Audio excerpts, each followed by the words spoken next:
Je m'appelle Cécile Urbault, j'ai 22 ans. J'ai créé la compagnie Jeux de Vilain en 2005 à Lailly-en-Val, qui est une compagnie de théâtre professionnel. J'avais le côté marionnette qui me plaisait aussi, puisque avant de faire de la marionnette d'ombre, on faisait déjà de la marionnette avec la compagnie Jeux de Vilain.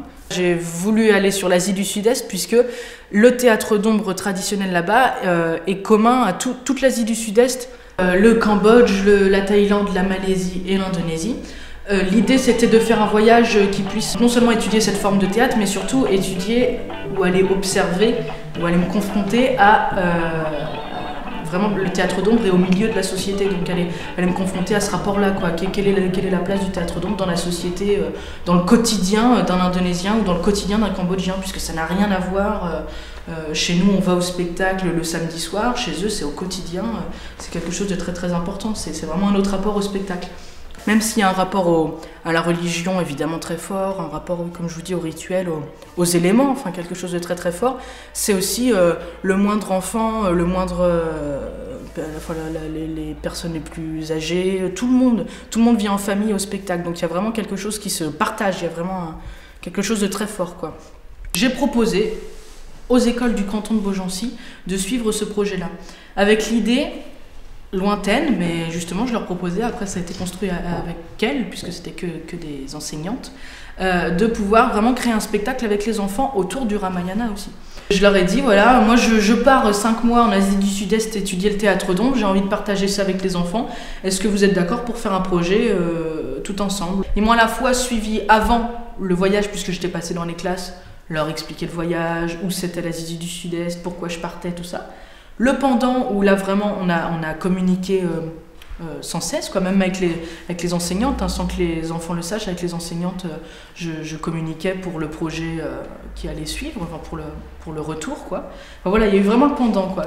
Et puis donc quand je suis rentrée en avril 2008, et ben là, le but du jeu, c'était de pouvoir monter le Ramayana, donc cette énorme histoire, de pouvoir la monter à 5 classes. Systématiquement, le théâtre d'ombre raconte la même histoire, ou en tout cas les deux mêmes histoires, qui sont le Mahabharata et le Ramayana, qui sont les deux grandes épopées hindoues fondatrices, l'équivalent chez nous de l'Iliade et l'Odyssée. Et moi, il a fallu que je fasse un choix entre les deux, j'ai choisi le Ramayana, qui est donc une histoire très simple. Ce personnage s'appelle donc Rama, c'est le Ramayana, qui est donc l'histoire de Rama, ça veut dire ça en sanskrit. Donc c'est le personnage principal, c'est l'incarnation de Vishnu sur Terre, donc autant dire quelqu'un de très très important.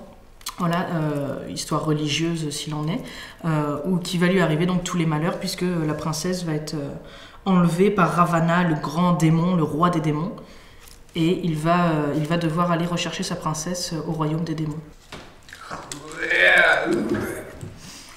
Voilà, donc ça c'est Ravana, c'est le personnage plus méchant, on va dire, donc c'est le roi des démons dont je vous parlais, toujours en Indonésie, vous voyez, toujours la même esthétique, un peu kitschouille pour nous français, mais qui est quand même un sacré boulot. Je suis intervenue 2 jours par classe. La première journée, déjà pour reprendre contact avec les enfants, pour rediscuter du voyage, pour faire un petit peu un bilan du voyage. Et puis pour que chaque enfant construise une marionnette. Donc on a construit une marionnette en carton de manière très simple, puisque normalement c'est en cuir de buffle ou cuir de vache. Mais là, on a fait avec du carton, mais par contre avec la même technique, la vraie technique que j'ai apprise là-bas. Donc je leur ai appris ça aussi, donc ça ils étaient super contents à voir ça.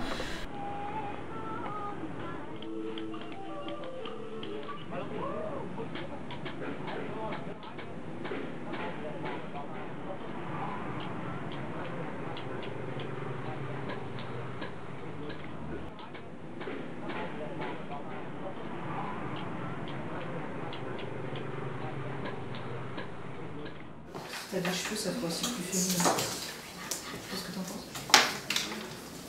Tu creuses à l'intérieur, j'attends, tu donnes ici. Là j'en fais besoin.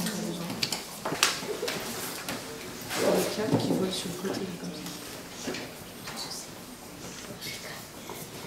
Enfin, au mieux dessiner, tu sais ce que j'ai dit? Comme si elle avait volé sur le côté.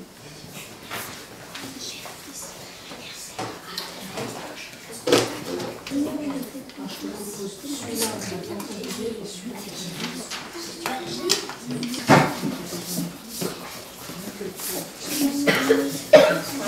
vais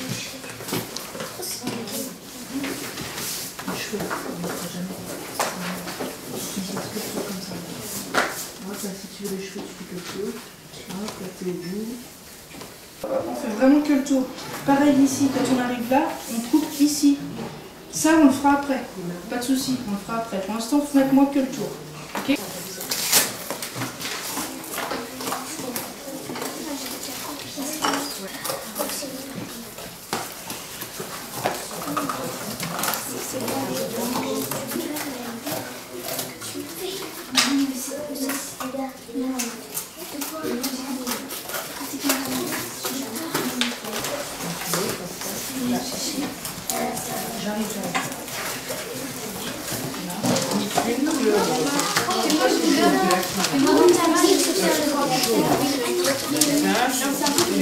Mais pas dessus, rien ne t'empêchera de faire soit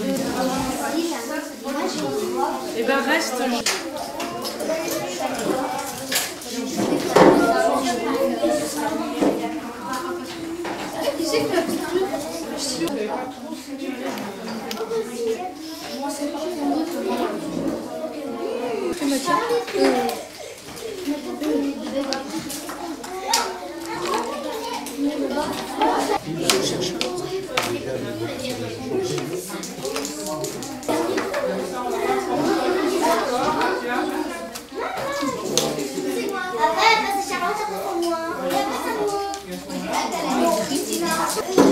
Tu vas me tuer quand?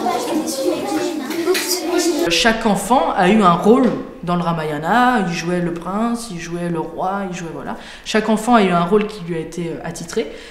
Ils ont chacun réécrit les scènes. Et la deuxième journée, ça a été justement faire ce qu'on appelle de la mise en scène, c'est-à-dire qu'il y avait l'écran, il y avait les marionnettes, il y avait les enfants, et puis après, il fallait réussir à monter tout ça, à caler tout ça pour que ça soit pas le gros bazar, et puis pour que les enfants sentent que ça se fait ensemble un spectacle, et que surtout de la marionnette d'ombre, où il ne faut pas passer devant la lumière, sinon on voit la tête dans l'écran. Enfin, c'est ce genre de trucs-là qui font qu'ils sont un peu exigeants à un moment donné, et puis qu'ils y mettent du leur, quoi. On va voir comment ça se passe. Donc le narrateur il va parler et puis on va s'y mettre tout simplement. Vous allez me faire la scène et puis on va voir comment ça se passe. Ouais. Pardon. J'ai appris le sacre de Rama. Elle m'invite à prendre la nouvelle écrite. Tu ne sais donc pas que Rama va se faire sacrer roi? Je ne le savais pas, mais je suis heureuse. Oulala. Non, c'est bien. Vous savez pas. Rama se trouvait dans l'arène pour l'épreuve de l'arc. Il ne voulait pas tendre l'arc du dieu Shiva car il ne voulait pas épouser la princesse. Regarde qui est là, la princesse, c'est incroyable. C'est l'histoire du roi Dasharatha qui a 3 femmes qui s'appelaient Kausalya, Sumitra et Kaikeyi, mais il n'avait pas de fils. Oh, grand prêtre, comment je peux avoir un fils? En faisant un sacrifice. Certains concurrents se moquaient de Rama et Lakshmana car ils étaient très jeunes. Les fils de Dasha attendent de se couvrir de ridicule. On nous oppose des gamins. Tant mieux si elle te plaît, cela te donnera de la force. Les autres concurrents échouent.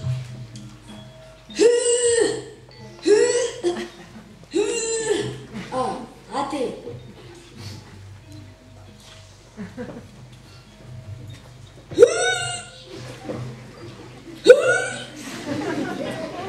Raté.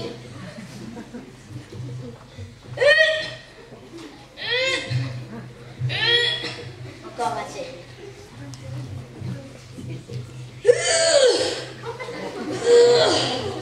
Encore raté. Lakshmana essaya à son tour.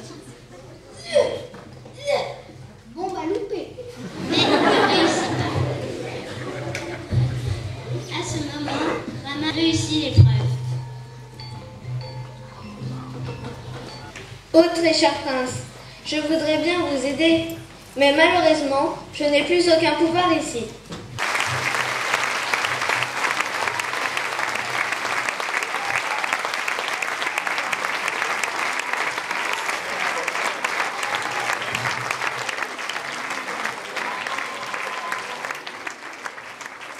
Mon bilan, ce serait qu'il faudrait mener des projets comme cela tous les ans. C'est pas toujours possible, on n'a pas toujours quelqu'un comme Cécile Urbault pour nous accompagner.